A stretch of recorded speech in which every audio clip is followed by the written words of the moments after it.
Je suis honoré d'avoir l'occasion de partager quelques réflexions avec vous sur un sujet qui, à bien des égards, constitue le fondement de tout succès, la confiance. Pas n'importe quelle confiance, remarquez, mais le genre de confiance qui est imparable.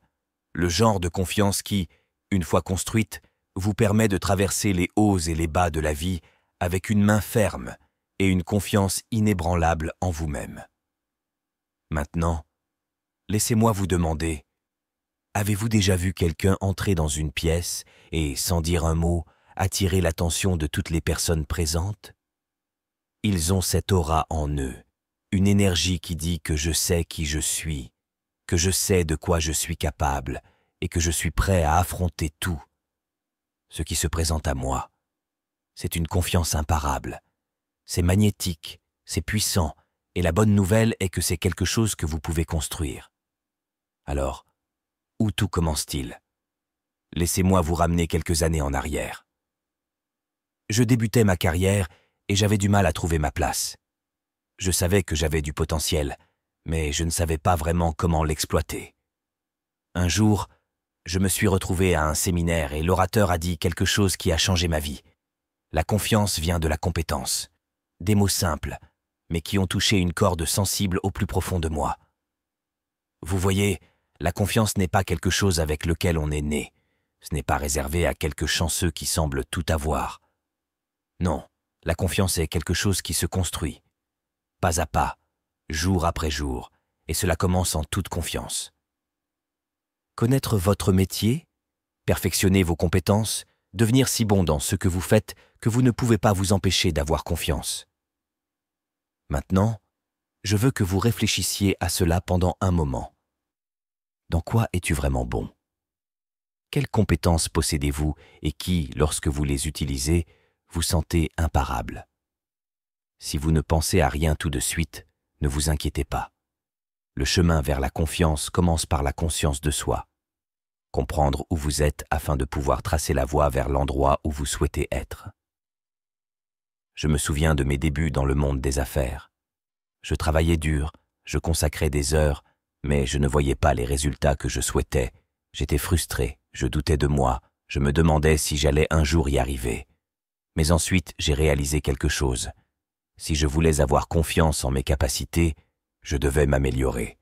J'ai dû investir en moi-même. J'ai donc commencé à lire plus de livres, à assister à plus de séminaires, à chercher des mentors qui pourraient m'apprendre ce que je ne savais pas. Et lentement mais sûrement, mes compétences ont augmenté, et avec elles, ma confiance. Maintenant, voici un point important. La compétence ne vient pas du hasard. Cela demande des efforts, de la discipline et surtout de la cohérence. Vous devez être prêt à travailler jour après jour, même si vous ne voyez pas de résultats immédiats. C'est comme planter une graine.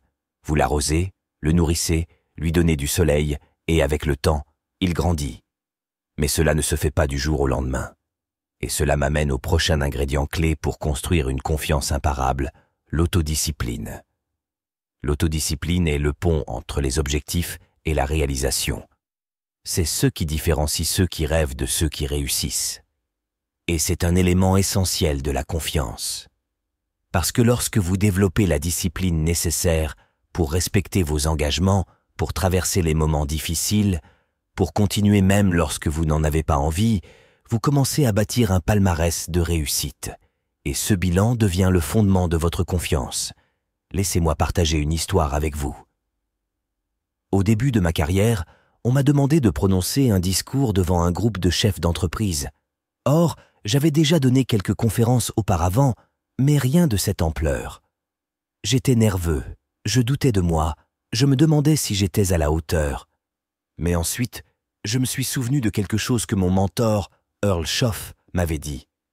Il a dit « Jim, si tu veux réussir, tu dois t'entraîner à réussir. » En d'autres termes, vous devez agir comme la personne que vous voulez devenir, avant même de vous sentir comme cette personne. J'ai donc pris une profonde inspiration, je suis monté sur scène et j'ai prononcé le meilleur discours possible. Était-ce parfait? Non, mais j'en ai tiré des leçons. Je me suis amélioré, et la fois suivante, j'allais un peu mieux. Et avec chaque discours, chaque présentation, chaque opportunité de pratiquer mon métier, ma confiance a grandi. Non pas parce que je suis né grand orateur, mais parce que j'y ai travaillé. J'ai été discipliné dans ma préparation, et cette discipline m'a donné la confiance nécessaire pour me tenir devant n'importe quel public et transmettre mon message. Parlons maintenant de quelque chose qui est souvent négligé lorsque nous parlons de confiance. Confiance. Respect de soi. Vous voyez, la confiance ne concerne pas seulement ce que vous pouvez faire. Il s'agit de qui vous êtes. Il s'agit de connaître votre valeur, de vous valoriser et de vous traiter avec le respect que vous méritez. Combien d'entre vous se sont déjà retrouvés dans une situation où ils ne parlaient pas parce qu'ils pensaient que leur opinion n'avait pas d'importance? Ou vous n'avez pas saisi une opportunité parce que vous ne pensiez pas que vous étiez assez bon? Cela, mes amis, est un manque de respect de soi, et c'est un tueur de confiance. L'une des plus grandes leçons que j'ai apprises dans ma vie est la suivante. Vous apprenez aux gens comment vous traiter par la façon dont vous vous traitez. Si vous ne vous respectez pas, ne vous attendez pas à ce que les autres vous respectent. Si vous n'appréciez pas votre temps, ne soyez pas surpris lorsque les autres le gaspillent.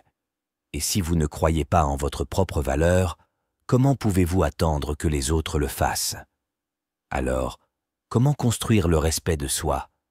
Cela commence par les petites choses. Tenez vos promesses, envers les autres et envers vous-même. Fixez des limites.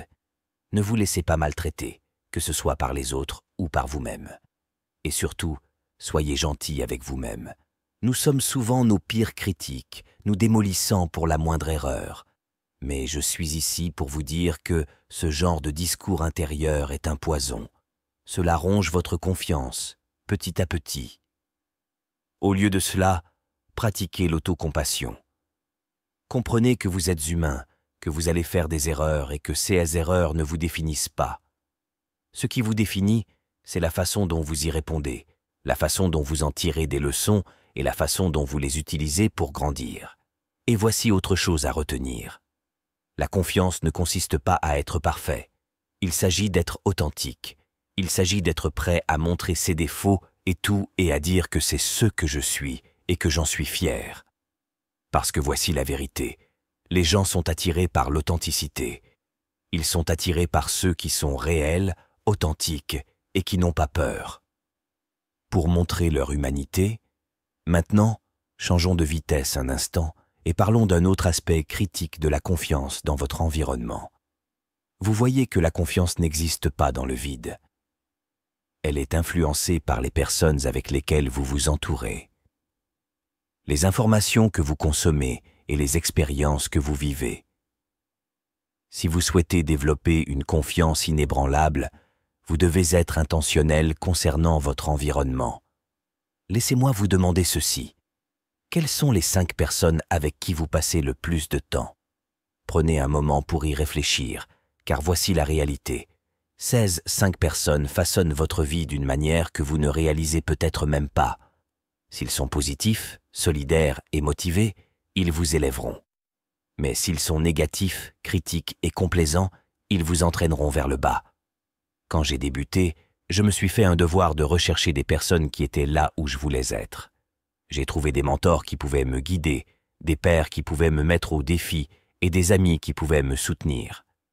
Et au fil du temps, j'ai construit un environnement qui a favorisé ma croissance, qui a encouragé mes rêves et qui a renforcé ma confiance. Mais il ne s'agit pas seulement de personnes. Il s'agit aussi de ce que vous nourrissez votre esprit. Vous remplissez-vous la tête de messages positifs et édifiants, ou consommez-vous de la négativité, de la peur et du doute? Ce sur quoi vous vous concentrez s'étend. Si vous vous bombardez constamment de pensées d'échec, d'insuffisance, de peur, il va être très difficile de gagner en confiance. Mais si vous faites un effort conscient pour vous concentrer sur ce qui est bon, sur ce qui est possible, sur ce dont vous êtes capable, votre confiance grandira. Et laissez-moi vous dire autre chose. La confiance ne concerne pas seulement ce que vous réalisez.